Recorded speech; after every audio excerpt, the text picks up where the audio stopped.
Imaginez, du jour au lendemain, la moitié de vos réserves vitales disparaît, sans avertissement. Pas de guerre sur votre sol, aucune sanction, seulement un pays voisin frappé par un conflit qui semblait lointain, jusqu'à ce que tout bascule. C'est ce que vit la Moldavie aujourd'hui. Une seule frappe a suffi. Un dépôt de gaz touché dans la région de Lviv, et la Moldavie, pourtant neutre, perd soudain l'accès à près de la moitié de ses précieuses réserves stratégiques. Résultat, des millions de personnes sont à la merci du froid, de la coupure d'électricité, de l'arrêt des usines. Ce dépôt n'était pas un simple entrepôt, c'était un carrefour essentiel pour la sécurité énergétique de plusieurs pays, un pilier sur lequel la Moldavie comptait depuis des décennies. En une nuit, la certitude d'avoir des réserves sûres s'est volatilisée. Toute la stratégie énergétique du pays s'effondre, révélant une vulnérabilité extrême. Ce n'est plus seulement une histoire de gaz, c'est la survie économique, la confiance politique et l'avenir hivernal de tout un peuple qui vacille. Comment la Moldavie en est-elle arrivée là? La réponse révèle les failles cachées d'une région plongée dans l'incertitude. Pourquoi la Moldavie stockait-elle son gaz aussi loin de ses frontières? Derrière cette question se cache une vulnérabilité méconnue, héritée d'une géographie impitoyable et de décennies de compromis économiques.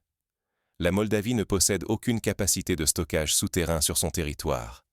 Chaque hiver, elle dépend donc entièrement de solutions extérieures pour chauffer ses foyers et faire tourner ses usines.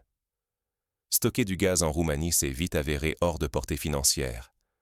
Les autres pistes étaient soit dérisoires, soit totalement inaccessibles pour une petite nation aux ressources limitées. C'est la région de Lviv, en Ukraine occidentale, qui s'est imposée. Infrastructure fiable, logistique maîtrisée et surtout, prix abordable pour les modestes finances moldaves. Mieux encore, Lviv semblait hors d'atteinte de la guerre, protégé par sa distance du front. Des années durant, ce pari a tenu. La paix relative de Lviv offrait une assurance invisible. Le gaz moldave y patientait en sécurité, prêt à être rapatrié dès les premiers froids. Mais tout reposait sur une confiance fragile, que ce point d'appui extérieur resterait par défaut inviolé. Une certitude forcée par l'absence totale d'alternative. Il aura suffi d'une nuit pour briser cette illusion. En un instant, la Moldavie s'est retrouvée face à la cruelle réalité d'un conflit qui, officiellement, ne la concernait pas, mais dont elle subissait soudain de plein fouet les conséquences. Cette nuit-là, tout a basculé à Lviv. Un missile a frappé le dépôt où reposaient les réserves critiques de la Moldavie. Une seule frappe et tout bascule. En quelques secondes, les capteurs du dépôt de gaz détectent une chute soudaine de pression. Dans cette zone, cela ne veut dire qu'une chose, une brèche majeure, une catastrophe pour l'accès au gaz. Près de 23 millions de mètres cubes, soit quasiment la moitié des réserves nationales moldaves, deviennent soudain hors d'atteinte. Ce gaz était déjà acheté, payé, convoyé, inscrit dans le plan hivernal du pays. Sur le papier, il existe encore. Mais dans les faits, il est perdu. Pour la Moldavie, ce n'est pas qu'une question de confort. C'est le chauffage, la lumière, l'industrie, tout un pays qui se retrouve sur la corde raide. En plein hiver, l'enjeu n'est plus un simple désagrément, mais la sécurité, la vie même de la population. Ce choc survient alors que le traumatisme des précédentes crises énergétiques reste vif. L'an passé, la Moldavie avait déjà dû acheter de l'électricité à prix d'or pour éviter l'effondrement. Cette fois, la situation est pire. La réserve stratégique s'est volatilisée. En un instant, la Moldavie perd son principal bouclier contre l'hiver et la tourmente économique. Le pays doit désormais affronter l'inconnu, privé d'une sécurité qu'il croyait acquise.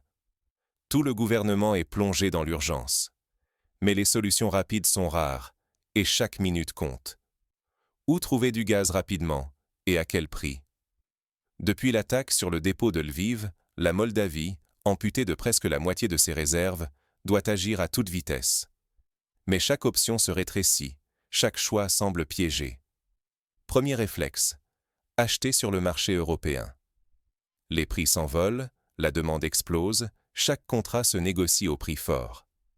Pour la Moldavie, il s'agit de débourser des sommes jamais vues, alors que les caisses de l'État sont déjà exsangues. Deuxième piste, stocker du gaz ailleurs, comme en Roumanie. Mais là aussi, tout coûte plus cher et les capacités sont minimes.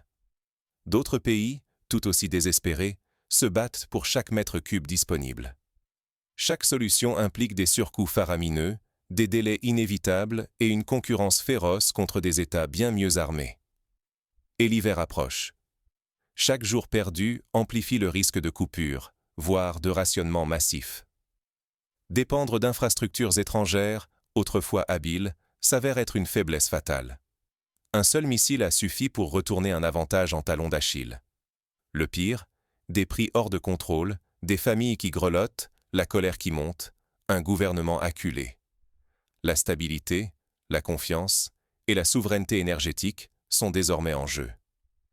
La Moldavie doit maintenant choisir, tout risquer pour survivre à l'hiver ou s'incliner devant des forces qui la dépassent. Mais une troisième voie, plus risquée encore, commence à émerger dans l'ombre. La neutralité ne protège plus personne. Où se réfugier quand il n'existe plus de zone sûre? L'attaque sur le dépôt de Lviv a détruit l'illusion que certaines infrastructures, par leur géographie ou leur neutralité, étaient à l'abri. En une seule nuit, la Moldavie, pourtant hors du conflit, a perdu près de la moitié de ses réserves stratégiques de gaz. Ce choc révèle une vérité brutale.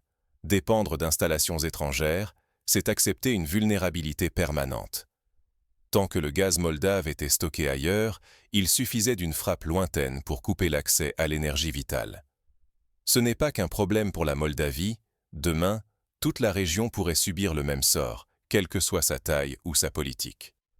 Certains accusent déjà la Moldavie de ne pas avoir construit ses propres réserves. Mais pour une petite nation aux moyens limités, bâtir des infrastructures de stockage demande des investissements immenses et de longues années, un rêve inaccessible pour Chisinau. Le plus inquiétant, la guerre moderne efface les anciennes certitudes. Ni frontières, ni traités ne garantissent plus la sécurité énergétique. Une seule attaque peut déclencher un effet domino, touchant des millions d'innocents bien au-delà de la zone de guerre. Désormais, la sécurité passe par la diversification, la coopération régionale, la gestion active des risques et l'acceptation de l'incertitude comme nouvelle règle du jeu. Ne pas s'y préparer, c'est risquer des crises encore plus graves et imprévisibles. Mais comment une telle dépendance a-t-elle pu s'installer malgré les alertes répétées? Pour comprendre, il faut revenir sur les choix et compromis qui ont mené à cette extrême fragilité. Et si demain, c'était votre foyer qui devenait la prochaine cible? La Moldavie croyait sa neutralité suffisante, ses réserves à l'abri, loin du tumulte. En quelques instants, presque la moitié de son gaz a disparu.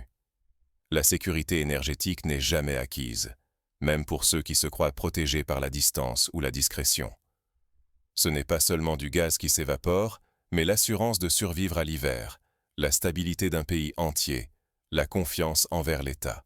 Une attaque isolée, loin des combats, a suffi à plonger des centaines de milliers de familles dans la peur, le froid et l'incertitude.